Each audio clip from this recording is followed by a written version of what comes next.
Assalamualaikum warahmatullahi wabarakatuh. Perkenalkan, nama saya Renata Alia dari kelas 11 Akuntansi 3. Kali ini saya akan mempresentasikan materi pengelolaan kas kecil. Apa sih kas kecil itu? Kas kecil adalah uang tunai yang disediakan oleh perusahaan untuk membayar keperluan-keperluan yang relatif kecil. Ada beberapa tujuan dibentuknya kas kecil. Yang pertama, menangani masalah perlengkapan atau perbekalan kantor yang dialami oleh suatu bagian kantor. Yang kedua, menghindari cara pembayaran yang tidak ekonomis dan juga tidak praktis atas pengeluaran yang jumlahnya relatif kecil dan mendadak. Yang ketiga, meringankan beban staf karyawan dalam memberikan pelayanan secara maksimal kepada pelanggan, juga termasuk kepada relasi bisnis pimpinan. Dan yang keempat, mempercepat aktivitas atasan yang menggunakan dana secara mendadak dan juga tidak terencana sebelumnya. Terdapat dua metode pencatatan dana kas kecil. Yang pertama, metode impres atau biasa disebut sistem dana tetap. Yang kedua, metode fluktuasi atau biasa disebut sistem dana tidak tetap. Metode tetap adalah metode pembukuan kas kecil di mana rekening kas kecil jumlahnya selalu tetap.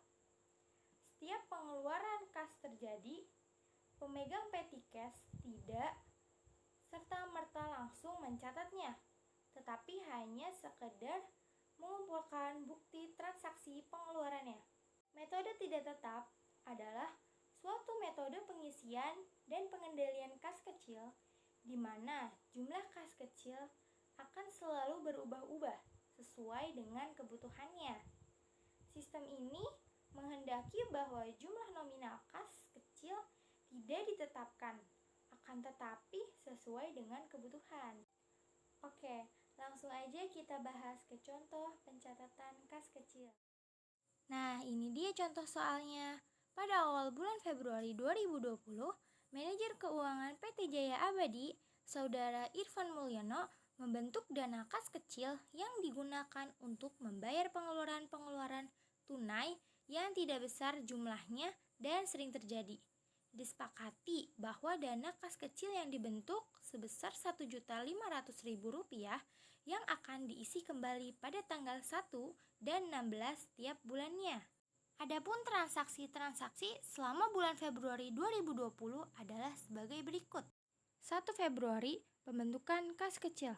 Untuk metode impres, kita mencatatnya kas kecil terhadap kas sebesar Rp1.500.000. Untuk metode fluktuasi, sama, kas kecil terhadap kas sebesar Rp1.500.000. Sampai sini belum ada perbedaan ya.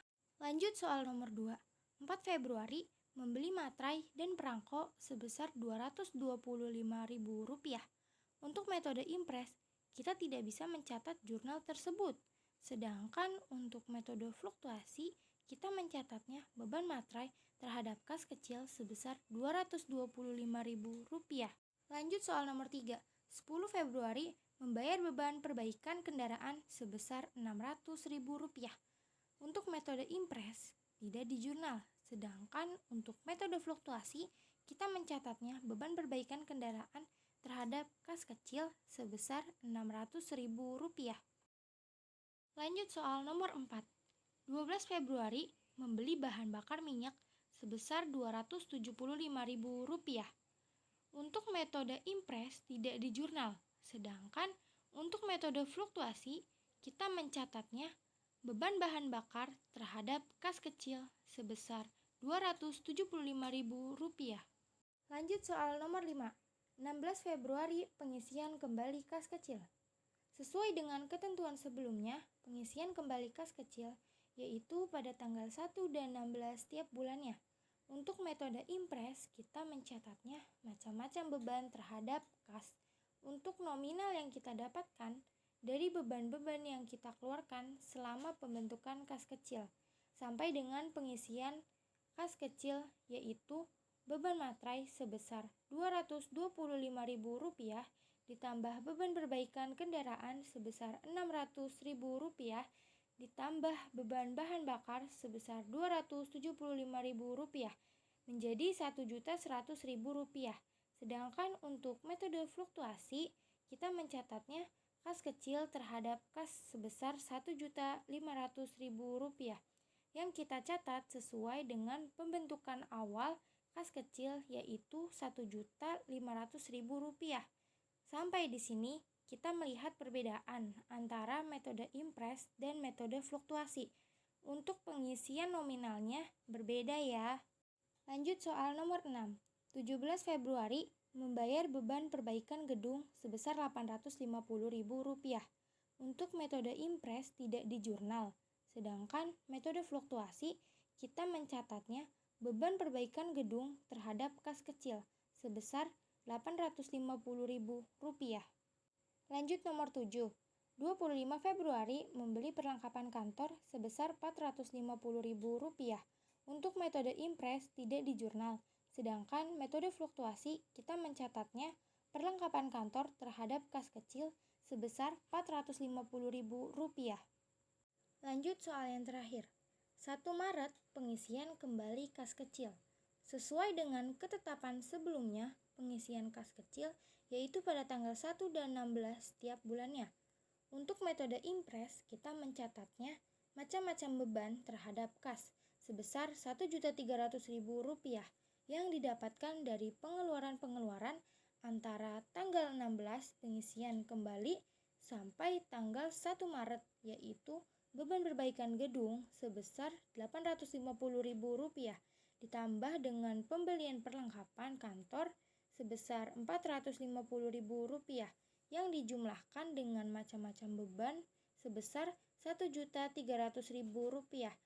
Sedangkan untuk metode fluktuasi, kita mencatatnya kas kecil terhadap kas sebesar Rp1.500.000 sesuai dengan pembentukan awal kas kecil, yaitu Rp1.500.000. Gimana? Sudah lihat perbedaannya bukan? Untuk melihat perbedaan saldo antara metode impres dan fluktuasi dapat kita lihat pada keterangan selanjutnya. Berikut adalah perbedaan antara metode impres dan fluktuasi.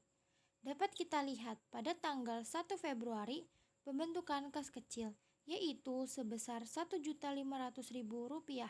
Untuk impres dan fluktuasi sama. Untuk tanggal 4 Februari, 10 Februari, dan 12 Februari itu sama antara metode impres dan fluktuasi. Sedangkan perbedaan pada tanggal 16 Februari yaitu pengisian kembali kas kecil untuk metode impres sebesar Rp1.100.000. Sedangkan untuk metode fluktuasi sebesar Rp1.500.000. Untuk tanggal 17 dan 25 sama. Sedangkan perbedaan dapat kita lihat pada tanggal 1 Maret, yaitu pengisian kembali kas kecil. Untuk metode impres sebesar Rp1.300.000, sedangkan metode fluktuasi sebesar Rp1.500.000. Dari transaksi-transaksi tersebut, kita jurnalkan. Untuk metode impres, kita mendapatkan saldo sebesar Rp1.500.000. Saldo tetap sesuai dengan pembentukan awal kas kecil, karena pengisian kas kecil berdasarkan dengan beban-beban yang kita keluarkan, maka saldonya akan tetap sebesar Rp1.500.000. Untuk metode fluktuasi, pengisian kas kecilnya sebesar dengan pembentukan awal yang berbeda dengan metode impres. Jadi untuk saldo metode fluktuasi sebesar Rp2.100.000. Jadi untuk metode impres, saldo kas kecil tetap Rp1.500.000. Sedangkan metode fluktuasi sebesar Rp2.100.000. Gimana? Sudah tahu kan perbedaannya sekarang? Sekian presentasi dari saya. Terima kasih. Semoga bermanfaat. Wassalamualaikum warahmatullahi wabarakatuh.